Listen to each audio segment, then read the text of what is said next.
You're tuned into the It's Real podcast with your hosts, Kayla and Andrew Yagi.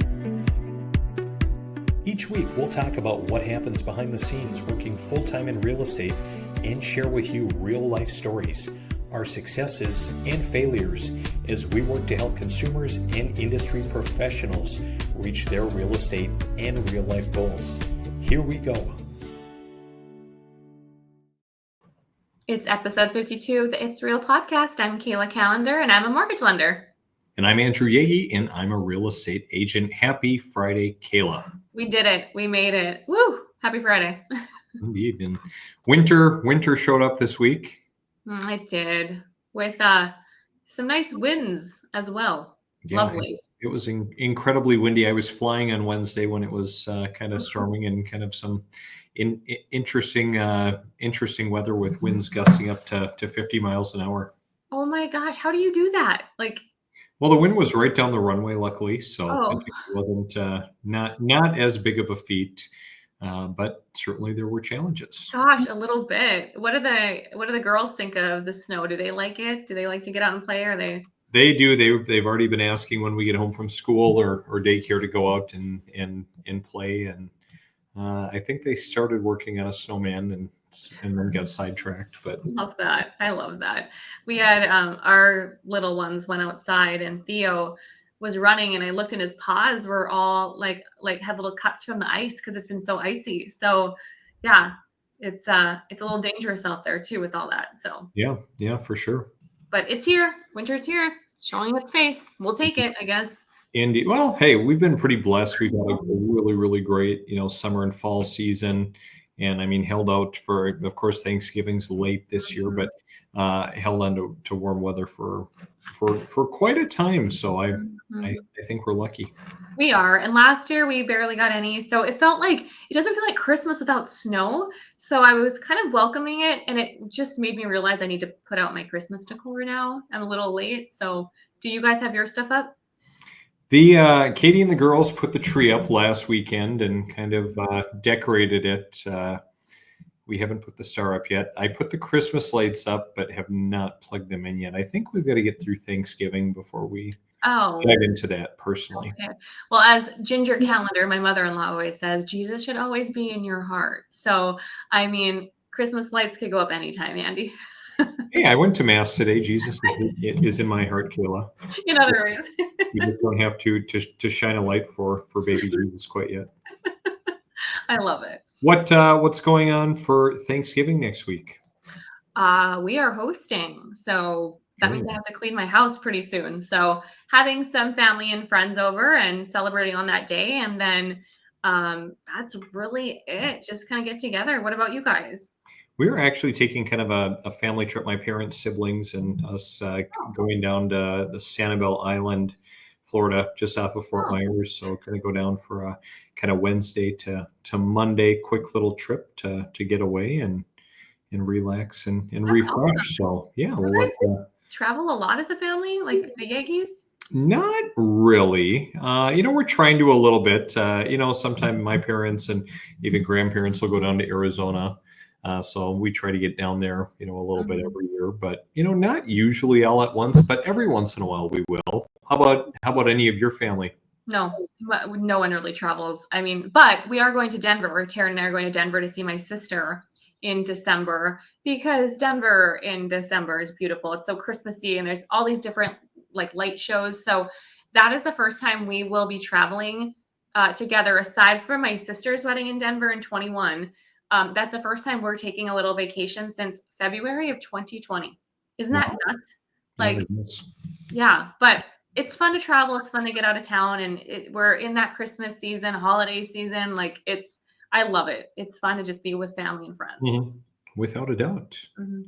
And nice to have a little bit of a slower real estate market to be able to enjoy that time with family and friends. Yeah, it's bizarre. I'm having a lot of conversations. I'm not seeing a lot of people even pull the trigger for an application, let alone pull the trigger to write an offer. So we're seeing a lot of loans closing. We have a pretty big November of closings. December's okay, but our application to offer is just slow. And I'm talking to other lenders and they're feeling it too nationally. It's not just in Fargo or, in Minnesota either. But what are you experiencing lately? Yeah, I feel as though things have been exceptionally slow. I was just kind of looking at our numbers as we were talking as a team the other day. And, so as far as like, number of sales, we're up just a couple over the end of last year. Our sales volumes up probably 18%. We've been doing a little bit more lakeshore, and working with a few more higher end clients. And so we've actually had a pretty good year. I was talking to another agent in kind of my home marketplace of Thief River Falls in northern Minnesota. And, they had been running a bunch of numbers or kind of looking at agent production and saying that even, some of the big players, like their production was almost cut in half, Wow. over year, which I found to be really, really interesting. Um, and I also found, Minnesota Realtors, they send out information every month.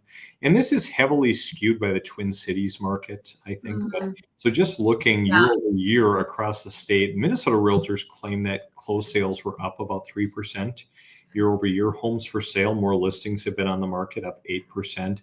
Sales price has gone up, which we know homes have been appreciating everywhere, and days on market is up about 10%. So, certainly I agree with the sales price increase, the days on market, and the homes for sale in a sense. Closed sales, though, I don't know that in our marketplace we have seen that. Mhm. Again, we've got really, really tight inventory and not a lot of new construction. And we'll have to dig into the North Dakota numbers and Mhm.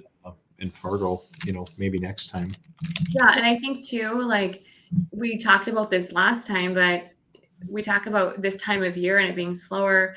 I had a client say, it's not really the rates, it's I just don't want to move during the holidays. I don't want to be packing and having a perfect home and there's so many, I mean, you know what it's like, Andy, your kids have concerts and you got work events and it's just a lot of stress. And it was funny though to hear that. Like I don't want to move because of the rate. It's not the rates, it's the holidays. So very interesting. 33 days till Christmas, Kayla. Oh my gosh. So you should plug in your Christmas lights. After Thanksgiving, That's what you're saying, Andy. we'll plug the Christmas lights in. Oh my gosh, that's I'll, crazy. I'll probably do it before we leave, so when we come home, the girls will see it and Oh, they'll perfect. be really Okay. excited. So Okay. And then you'll take pictures and you'll show it on the podcast next time. I will take pictures. Okay. So anything you're pondering real estate wise, Kayla? Anything I'm pondering? One of the things I'm pondering is when are these rates going to move? I've been wondering, like, good, bad, and different. I looked at my numbers just now and we're up, got 33% from last year. So people are buying. The lenders of the world are getting out. The realtors in the world are getting out. The great are surviving. There's people that are always buying, but it's just been such a weird last few months of interest rates, what we're hearing in an election. And one of the things that I'm pondering is I wonder when rates will come down, because I've got clients asking me constantly, when does it make sense to refinance? And we have them on a list, we have them, ready to go, but I don't even know that answer. And so, one of the things that I look at is, the rates today and that MBA forecast. And so I would love to talk about both. That's what I'm pondering. So today's 30-year fix is above 7. I mean, remember when we were almost to 8? Remember when we were almost to 6? Like it's bebopped around, but we are still seeing that 30-year hanging around 7%. So Mhm. that's interesting. And I mean, that's just the market. And North Dakota housing rates, they come up a little bit, but you can get as low as, kind of mid 5s. But then again, if you're a repeat buyer getting assistance, you're hitting high 7s, low 8s. Mhm. So those kind of come up a little bit as well. Yeah. Well, I would say, I mean, rates kind of are what they are, but yeah, I think a lot of people are looking for relief. I found, looking at Mortgage News Daily, where they were talking about the bond market and talked about, the fact that maybe some small wins this week, that, the 10-year treasury was down just a little bit. So they're calling it a successful week. Yields fell on Monday and haven't closed any higher since. And the economic data that's out today doesn't look too eager to change that sideways streak. So that's certainly a positive thing, but I don't think any immediate relief. The thing that really struck me, Kayla, in kind of looking at, the data that is out there. You had sent me the MBA, the mortgage finance forecast, just less than a month ago, and Mhm. just looking at the difference, and it's somewhat stark. Yeah. It's interesting. You see the 2024 year, but we see we're around that 6.6 mark, and going into 2025, we're not seeing, I mean, there were times where we were seeing fives. We were seeing fives in 2025. And now we're seeing a slow burn. We're seeing 6.6, 6.5, 6.4. And the difference between a quarter and interest rate does not make that big of a difference in your payment. I mean, if you're talking a really large loan amount, sure. But it's not as exciting as we had probably anticipated. Right, absolutely. Because I think, so looking at this chart, MBA had said, hey, by the end of next year, before like it was down into the upper fives, and now they're revising that to 6.4. Yeah, That's a huge revision in less than a I month. know. And time will tell, but it's the cost of waiting. People have been waiting and waiting, and in the meantime, others are buying homes and they're seeing the appreciation. They're, having that equity gain. And I don't think someone should buy a home ever if it's uncomfortable, but if it makes sense, like the best time to buy was yesterday. And people that, should have bought, 2 years ago, they're probably saying, wow, like rates still haven't moved that much. And that's what's kind of painful, is to see the people that are like, oh, I could have gotten, purchased a home for 20 grand less 2 years ago. It's just kind of a mental game a little bit. Mhm. Right, right, for Mhm. sure. Well, I feel like, probably the prevailing theme, Kayla, is confusion. Yeah. Everybody is just so confused what to do. I mean, I have conversations daily when I go out, when I take kids to school or pick them up, when I'm out in the community, when I'm at church, and everybody wants to talk what's going on, in the market, and what are we going to see. And, I've been saying, judging in the last month by a lot of what we've been seeing, the market's going to remain slow this year, but it should be a better market next year. Well, Mhm. now, just yesterday, Fannie Mae comes out, and they give us their forecast for home sales, and they say meh, Meh, meh. meh. So they've downwardly revised their 2025 existing home sales forecast to just 4% growth. So again, this article really talks about how everything was really, really looking up, and primed in a good spot to be in a better place in 2025. But now all of a sudden they're revising. They were saying that, hey, we're going to see an 11% climb in home sales, and now 4%. And Mhm. frankly, Kayla, looking at how often they revise these numbers, I know. I'm still very skeptical. Next year could Mhm. also be a very, very tough year, depending Mhm. on what the market does, depending on what rates do. Right. And when I think of a tough year, I think of a tough year for agents and lenders. I think for people that are buying, less competition. I mean, get in there, go get it, get a seller concession, do a 2-1 buy down. Like there's so much value in every type of market. And I had a client say to me, it's never a good time to buy. And I said, it's always a good time to buy. It's always a good time to sell. It just depends on the market. If you are selling right now, yeah, it might be a little more difficult because, it's winter. You might not have as many buyers, but like there's good in every single situation. And I always tell people, when I was buying in 2020 and 21, it was pandemonium. Yeah, rates were lower, but it was crazy. And now it's slower, but rates are higher. Like it's never going to be perfect. But Mhm. you want to know what doesn't change is the appreciation you get when you buy, the tax incentives you get when you buy, the happiness that comes to having a yard or a better neighborhood. Like those things, they're constant. And I think it's just, taking that confusion and getting clarity of, do I want to buy and can I afford it? And just getting clear on your goals, because who knows what 2025 will bring. I would agree with that. I think that, the where we're going to run into problems is, people still hanging on to those low rates, and they're hanging on to Yeah. their homes. They're not making a move now. Luckily, in your marketplace, you've got a lot of new construction, so homes are still going to move because people are going to be looking, Mhm. saying, "Hey, I need to do something. I'm going to dive into new construction." People in my marketplace who don't really have much to pick from, for new construction are going to be in a much tougher spot. Mhm. So, and that's kind of what this article, which is based on, Fannie Mae's report, what it talks about, and just kind of looking at, competing forces in the market. So again, we know that people are looking for homes. Previously, Fannie had made their prediction, Kayla, based on rates dipping below 6%, which again, we talked about the MBA forecast being into the fives, and now they've revised that to 6.4. And Mhm. they said that, hey, if we get into the fives, we're going to open up inventory and boost sales. But now they believe rates will end at about 6.3 and remain above 6% through 2026. And kind of jumping back to the MBA forecast, I mean, that's kind of what they're saying. It's Mhm. that's kind of where we're gonna be, Kayla. What do you think about that?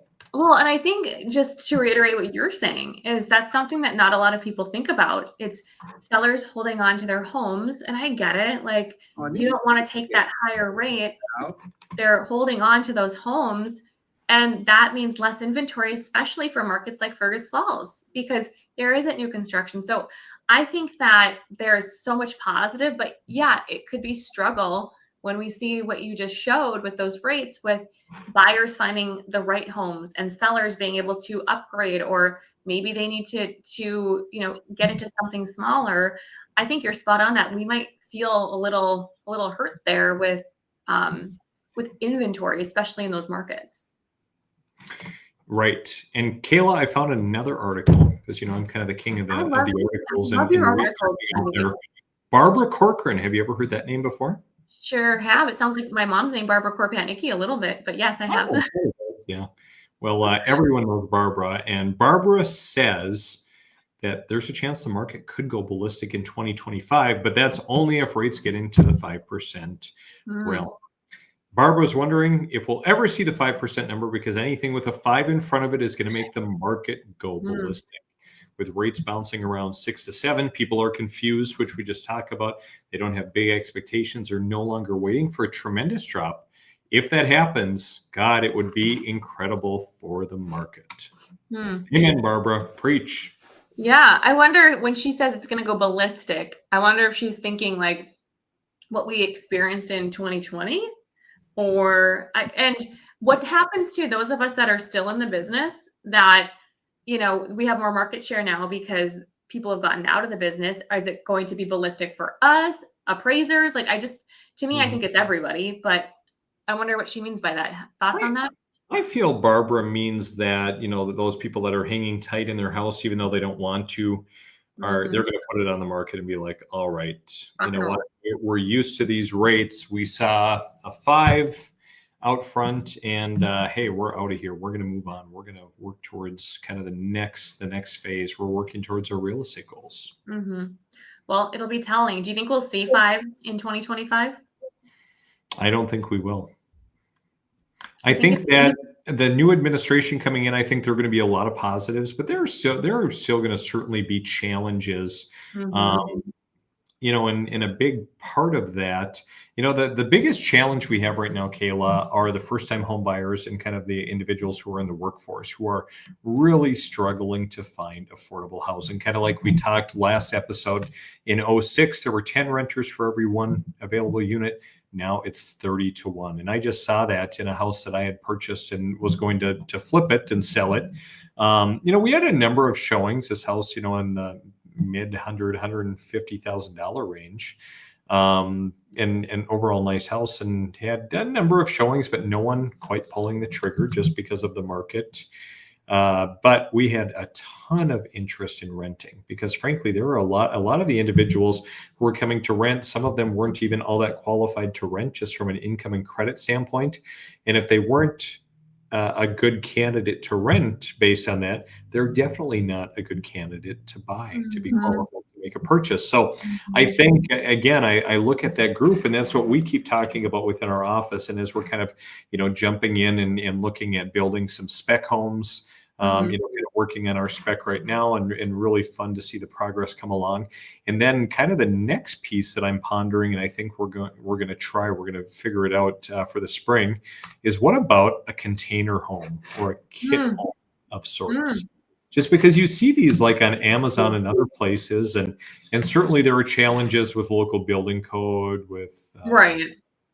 climate and everything. But I really think, and I thought about this the other day too, as I was driving through some of the rural communities heading to northern Minnesota and back when, the government in some of these small rural communities where the median income is very low in the 60s and 70s, where they built some of these more 400 square foot, very simple homes that were geared towards individuals, seniors on a fixed income. And so I was driving by looking at these and even thinking in my hometown, seeing kind of this little loop of them and thinking, you Mhm. know what? It's probably time to get back to basics and Mhm. do something like that, just because most people don't need the square footage they have today. And Mhm. so we're just kind of, we're going and even yesterday I had three conversations on housing with different potential developers or partners. We're kind of exploring and saying, hey, what can we do to boost new construction and even and boost affordable housing? Well, and those homes, I mean, a lot of these homes have such big square footage and it's more taxes and it's more than people can afford in Fargo special assessments. With those container homes, would they be treated, do you know, Andy, like to be built in like a trailer park type area? Would you have to own the land? So could you buy the lot? Like, what are we think like where do you think most people would build those? I would see those as something that is on a foundation and that is Mhm. permanent on a lot or a development. The other thing we talked about is, hey, maybe we get a parcel of land and we do 10 of them on one Yep. parcel, and maybe you even build kind of a common area building. So hey, if Mhm. all the core Patnickies descend down on Kayla and Taryn and their four dogs living in this 390 square foot container home, we've got somewhere where we can gather and make food and open presents. Yeah, you rent them out, the core Patnickies. Yeah, I mean, it's a good idea, Andy. I mean, you're always thinking, you're always creative, and it could be something that people would, take on permanently. I think it's kind of interesting. Well, again, I think, I love helping people reach their goals, especially, in real estate. But I think that, especially in communities like where I'm at, I mean, up in Fargo, you've got so many different builders and developers that are doing things. We don't have that here, and that needs to change. Otherwise, Mhm, we're not going to be able to grow. And so that's mhm. something that I I've been agree. working really, really hard on, is trying to have conversations with a lot of different groups, because even in our community, there was a big workforce housing project that was going to go up. And the developer that was doing it, of course, needed some money from the state. Well, they didn't get money for the project, so the project fell apart. And Huh. so, the community kind of has all of their eggs in one basket for this awesome project. And not to say it won't go forward, that there's not some other mechanism, but again, I think it takes all of us kind of putting our heads together and seeing, hey, what can we do? Something will come Mhm. together. Mhm. I love that though, and I love like your thought process because you just never know how many people you could be helping that can't get into homes. So especially in smaller communities too, where there might not be as many apartments or homes and new construction. I think it's interesting, but I don't think I've ever seen a container home in person. So if you do And I build it, haven't I haven't either, and so that's where I actually have somebody working on it right now. And I said, hey, this is what I want to do. Like, go figure it out. Like, let's visit with the building officials yeah, and let's find a spot, and let's give it a shot, because it's not going to be a failure. I mean, we're going to be able to either rent it or sell it to somebody. It'll be the right fit for us. So let's go give it a yeah, shot. absolutely. I love that. Well, keep us posted because I'm now curious. I will. I will. Mm. Yeah, I'm very curious as well. Not only that, but as you say, where are rates going? What's the market going to do? And of course, Mhm. we don't have a crystal ball. We can't help it. All we can do is give thoughtful advice to people. Kayla, help them work towards their goals. Mhm.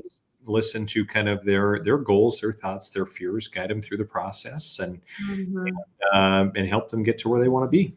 Well, and it's all about, we always talk about education, giving the clients the information so they can make the decision. Because at the end of the day, I don't know if you're going to be comfortable with this payment or knowing you're going to be comfortable with that down payment, but giving you the advice of the market and should you buy now, we are just here to educate and give that information to you for you to decide, is this going to fit what my vision allows and does this fit my long-term plan? So I always say confident clients make confident decisions. It's the confused ones. The confused clients are not going to be making offers on homes. they're going to be spinning their wheels. But when they're educated, they either know, are we moving forward or we're not? I don't know if you feel that often, but when a client really truly knows what options they have, they're pretty decisive. It's the ones that don't have all the information that go and ha, and I don't know what I want. So education is our foundation for you and me. It is, which is why I trust you will educate the referral I sent your way when you're meeting with them shortly. In 15 minutes. Don't screw it up, Kayla. I won't. I won't if you won't. I won't if you won't. Well, Kayla, I think that puts a wrap on episode 62. A lot of great information. And again, I don't think doom and gloom, but just kind of the reality that, hey, the market's not moving as quickly downward as we would like, but stay the course. And if you have a goal, we'd love to help you get there. We're here to help. Kayla, have a great rest of the day. Enjoy the weekend. I will if you will. See ya. Bye.